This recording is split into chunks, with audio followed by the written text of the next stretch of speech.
안녕하세요. 우리 미술과 문화를 해설해드리는 김용수입니다. 오늘도 지난번에 이어서 한옥의 지붕에 대해서 말씀드릴 텐데요. 오늘의 주제는 지붕의 형태입니다. 지붕의 형태는 크게 네 가지로 나뉩니다. 바로 맛배지붕, 우진각지붕, 활짝지붕, 모임지붕입니다. 첫 번째, 맛배지붕은 측면에서 보았을 때 사람 인자 모양으로 되어 있는 게 특징입니다. 용마루에서 내려오는 처마가 앞면과 뒷면에만 있고 측면에는 없죠. 그래서 주로 사당 건축에 많이 활용되었는데요. 유교 건축에서는 주로 공자를 배양하는 대성전이나 서원의 사당, 역대 국왕들의 위패를 모신 종묘에서 맛배지붕이 쓰였습니다. 불교 건축에서도 보승이나 계산조를 추모하는 조사당에서 흔하게 접할 수 있습니다. 맛배지붕은 시대별로 약간의 차이가 있는데요. 고려시대까지는 지붕이 좌우로 상당히 돌출되어 있습니다. 방금 보신 수덕사 대웅전에서도 확인할 수 있죠. 반면 조선시대엔 이렇게 튀어나오는 비율이 줄어듭니다. 바깥쪽 기둥보다 살짝 나오는 정도로 지붕이 마무리되는데요. 조선시대 들어 이 부분이 줄어든 것은 지붕의 양끝이 처질 가능성을 낮추기 위해서입니다. 또 한 가지는 목재를 절약할 수 있기 때문이죠. 그럼 단점은 없을까요? 물론 있죠. 빗물에 젖은 측면 부분의 수명은 짧아질 수밖에 없습니다. 따라서 풍판이라는 별도의 널빤지를 지붕에 설치해서 빗물의 침투를 막습니다. 두 번째, 우진각 지붕입니다. 이 우진각 지붕은 기존의 맛배지붕 구조에 측면으로 처마가 추가된 형태입니다. 전후 좌우 모두 기와로 덮여있기 때문에 비가 들이칠 우려가 없다는 장점이 있습니다. 우진각 지붕의 이런 특성은 전투 시에 날아오는 화살이나 돌을 막는 데도 유용합니다. 그래서 성곽의 문루에 많이 사용되었죠. 세 번째, 활짝지붕입니다. 지금 보시는 경회루처럼 맛배지붕과 우진각 지붕을 적당히 합쳐놓은 형태가 활짝지붕입니다. 따라서 측면의 윗부분은 맛배지붕처럼 아무것도 없고요.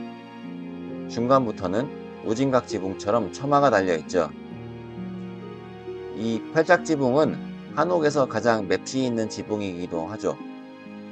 궁궐의 정전이나 서원, 사찰의 주불전 등 격조 있는 건물에 널리 활용된 지붕입니다. 네 번째, 모임지붕입니다. 이 모임지붕은 용마루가 없는 대신 절병통을 활용하여 각 처마의 모서리를 한 꼭지점에 모은 형식입니다. 3모지붕과 6모지붕, 8모지붕 등이 있고요. 주로 경치 좋은 곳에 정자를 지을 때 활용되곤 합니다. 네, 지금까지 보편적인 한옥의 지붕 형태 4가지를 살펴보았는데요. 지금부터는 이 4가지에 속하지 않는 아주 예외적인 사례를 소개해 드리겠습니다. 첫 번째, 무량각 지붕입니다. 이 무량각 지붕은 꼭대기에 용마루가 없는 게 특징인데요. 다른 건물들과 비교해보면 그 차이를 쉽게 알 수 있습니다. 현재 무량각 지붕은 경복궁의 강령전과 교태전, 창덕궁의 대조전과 창경궁의 통명전만 존재하고 있는데요. 보통 이런 건물들이 임금과 왕비의 침전이란 점에 착안해서 용이 주무시는 공간인데 용이 2마리 있으면 안 되기 때문에 용마루를 없앴다는 식으로 설명하곤 합니다. 하지만 이것은 전혀 학술적으로 규명된 주장이 아니고 일종의 카더라 통신에 가깝습니다. 때문에 이런 식의 설명은 주의해서 들을 필요가 있습니다. 두 번째, 우진각 지붕과 맛배지붕이 결합된 형태입니다. 대표적으로 부석사 범종루와 수원화성에 포루들이 있습니다. 부석사 범종루는 아래쪽에서 보면 활짝지붕이지만 위에서 보면 맛배지붕이죠. 이렇게 지붕의 앞뒤를 다르게 한 이유는 아직 구체적으로 밝혀지진 않았지만 이런 형태는 사찰 건축에서도 굉장히 이례적입니다. 반면 수원화성은 방어 목적의 성곽이므로 이런 지붕들의 용도 추정이 쉽습니다. 보시면 적을 맞아 싸우는 바깥쪽은 우진각 지붕인데요.